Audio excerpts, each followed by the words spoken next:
Guðmundur Þórðarson, handhafi Huldu Nælunnar 2022. Já. Til hamingju. Takk. Hvernig líður þér? Alveg þokkalega. Nú ertu búinn að vera lengi viðriðin félagið og þetta mjög verðskuldaður heiður. Já. En hvað þér svona efst í huga? Hvað ef þú ættir að líta yfir þessi 60 plus ár sem að þú hefur, eða eiginlega 70 ár sem að þú tengist félaginu? Hvað svona eftirminnilegast? Já, það er svo geysilega margt sem að hefur svona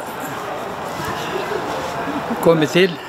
Það er náttúrulega bara fótboltaleikirnir og knattspyrnu ferðalög og stúlkurnar utanlandsferðir með þeim og þannig þetta er allt bara geysilega góða minningar. Ef þú hefðir fyrir, segjum kannski 50 árum eða þegar við vorum að koma upp í fyrstu deild og þér sagt að þetta yrði aðstæðan, hefðirðu trúað því þá? Það hefði verið erfitt.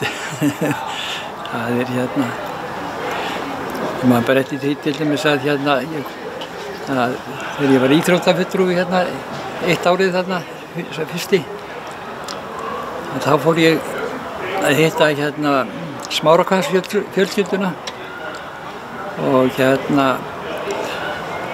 og fékk leyfi hjá þeim til þess að láta ræsa út og tyrfa vel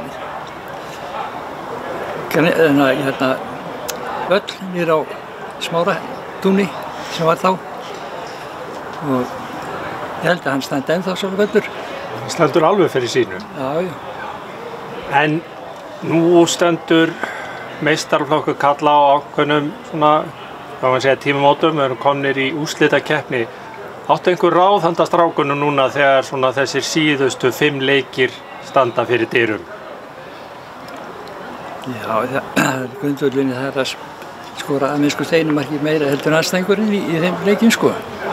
Er það ekki? Þá tækjum við þetta sko. Þá tækjum við það. Er þetta ekki bara ágætis endir á viðtalinu? Bara hjartanlega til hamingju Guðmundur og njóttu vel og lengi og vonandi fáum við að njóta nærveru þinnar sem lengst hér á Kópavogsvellinum. Já, þetta ég ekki nema 77.